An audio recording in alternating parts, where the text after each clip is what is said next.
मित्रों, आज के प्रेस के दृष्टि से बोलने से पहले जो एक दुखद समाचार हम सबके बीच में है कि राष्ट्रीय स्वयंसेवक संघ के पूर्व में रहे सरसंघचालक आदरणीय सुदर्शन जी वो हम सब के बीच में नहीं रहे हैं। हम सब की ओर से और सारे विचार परिवार की ओर से उनको हम सब लोग श्रद्धांजलि देते हैं।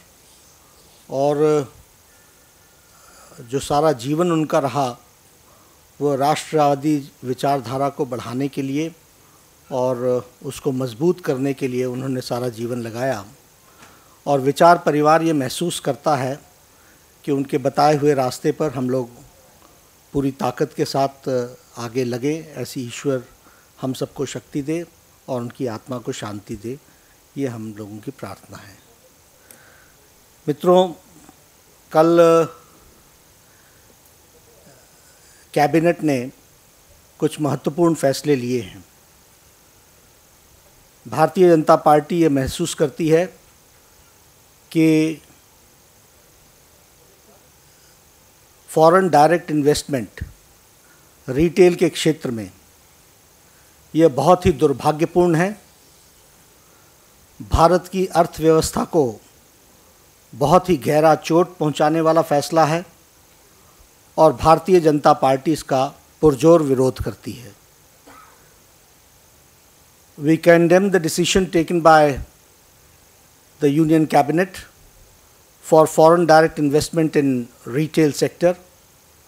Right from very beginning, we are opposed to the idea and we vehemently oppose this move, and we consider this will have a very deep impact, an adverse impact on the Indian economy. मित्रों, हम सब लोग जानते हैं और एक लंबे समय से हम लोग देख रहे हैं कि आम आदमी का भ्रष्टाचार के खिलाफ, कुशासन के खिलाफ दबाव बढ़ता जा रहा है। भारतीय जनता पार्टी ने भ्रष्टाचार के खिलाफ पूरी ताकत के साथ मुहिम चलाई हुई है। सामाजिक संगठन पूरी ताकत के साथ भ्रष्टाचार को और कुशासन को एक्सपोज करने पर लगे हैं। हमारी संवैधानिक संस्थाएं समय समय पर आगाह कर रही हैं। Constitutional bodies are always trying to make the government understand and they are speaking against corruption on issues of maladministration, bad administration. लेकिन ये सारी बातें, यहाँ तक कि सुप्रीम कोर्ट ने भी समय समय पर फटकार लगाई है और उन्होंने भी इस गवर्नेंस के बारे में और भ्रष्टाचार के बारे में बहुत मौलिक प्रश्न खड़े किए हैं। इन सब चीज़ों का तो इस सरकार पर कोई असर नहीं पड़ रहा है। All this does not have any impact on this government. लेकिन विदेशी कंपनियां, विदेशी मीडिया, विदेशी ताकतें और विदेशी माहौल इनकी दबाव में आकर के भारत की अर्थनीति के बारे में जो फैसला करने का प्रयास हो रहा है ये बहुत ही दुर्भाग्यपूर्ण है। और इसलिए भारतीय जनता पार्टी इसका जहां विरोध करती है, वहीं आने वाले समय में हम इसके खिलाफ आंदोलन को तेज करेंगे। मैंने पहले कहा कोयला जल रहा था, सरकार ने उसमें डीजल डाल दिया, गैस के सिलेंडर्स डाल दिए और अब बचा कुचा आम आदमी के ऊपर प्रहार करने वाला, किसान के ऊपर, छोटे व्यापारी पर प्रहार करने वाला ये एफडीआई का फैसला कर दिया। भारतीय जनता पार्टी इस बात को भी सामने लाना चाहती है कि इस डिसीजन में जो ये भारत के अर्थव्यवस्था को इतना डीप इंपैक्ट पहुंचाता है, इसलिए ऐसे फैसले को सबकी सलाह से, सबकी मर्जी से करना चाहिए था। This is not a number game, this is not an issue which is to be decided कि भाई हम गवर्नमेंट में हमने फैसला कर लिया। It has got a very deep rooted impact on Indian economy and so the involvement of all persons should be there, all stakeholders should be there. सभी stake holders को साथ लेकर के इसको फैसले को करना चाहिए था। लेकिन मुझे तो ऐसा लगता है कि जैसे जब दिया बुझता है तो उसकी लौ तेज हो जाती है, उसी तरीके से अब ये कैबिनेट के फैसले और प्रधानमंत्री की अटरेंसेस कि अब हमें कुछ एक्शन लेना पड़ेगा। अरे अपने भ्रष्टाचार को छुपाने के लिए ऐसे एक्शन से देश में कोई सुधार होने वाला नहीं है। This decision lakhs vision also, ये अदूरदर्शिता का प्रमाण है। और सबसे बड़ी बात यह है कि इस डिसीजन में स्टैंडिंग कमिटी के रिकमेंडेशंस को टोटली इग्नोर किया है। अब पार्लियामेंट की दृष्टि से देखा जाए, अगर स्टैंडिंग कमिटी के रिकमेंडेशंस को आप इग्नोर करते हो तो you are also challenging the parliamentary institutions.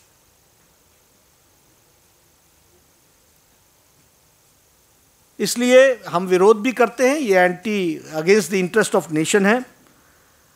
इनका आर्गुमेंट है कि डोमेस्टिक मार्केट में पैसा आएगा, घरेलू उत्पाद में पैसा आएगा।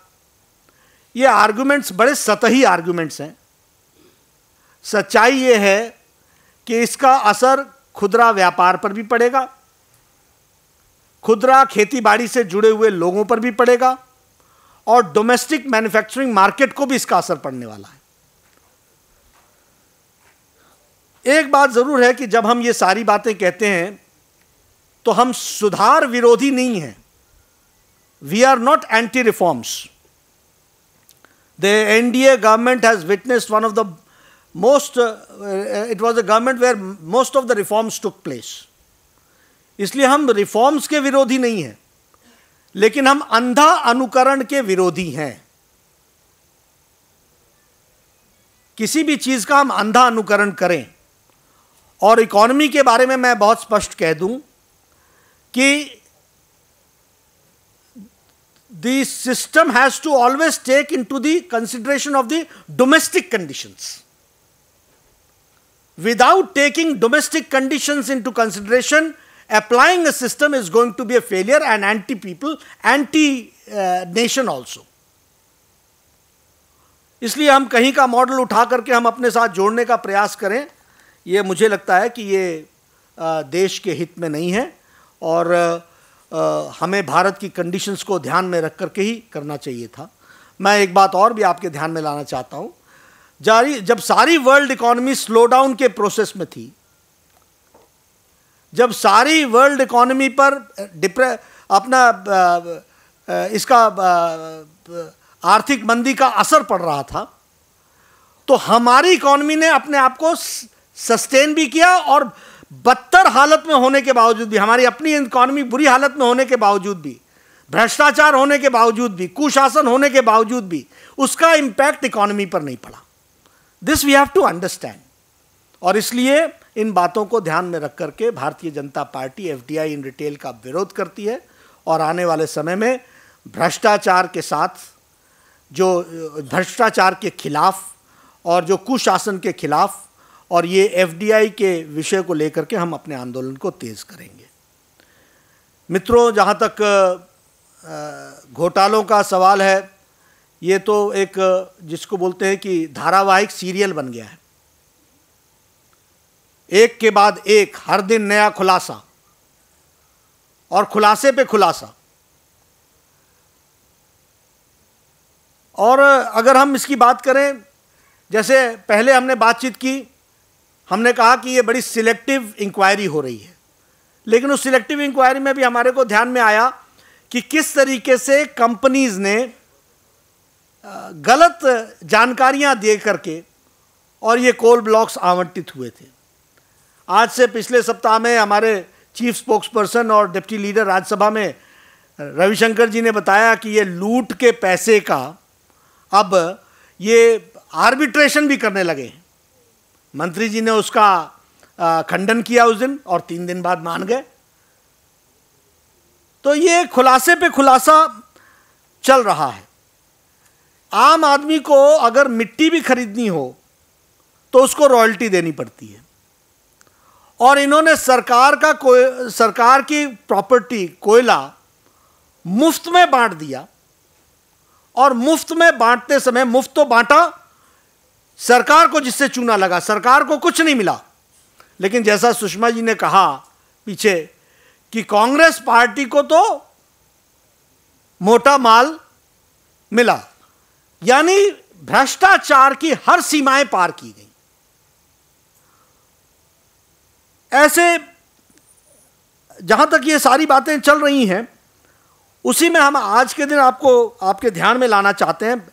ये सब मीडिया ही खुलासा कर रहा है, मैं आप ही की बातों को सामने ला करके हर दिन जो नई नई बातें आती हैं वह सामने आपके रखना चाहता हूं।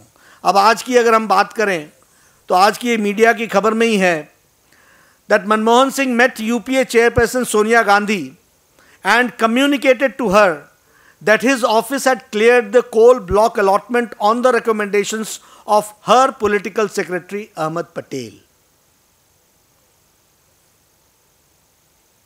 हमने कहा ना आपको कि ये अब आप कैसे एक्सपेक्ट करते हैं, how do you expect that CBI is going to inquire about the issue? It involves the Prime Minister, it involves the chairperson of the UPA chairperson Sonia Gandhi ji. How do you expect that CBI is going to do a free and fair inquiry? और इसीलिए हमारी demand है कि SIT के द्वारा independent inquiry supreme court की देखरेख में होनी चाहिए।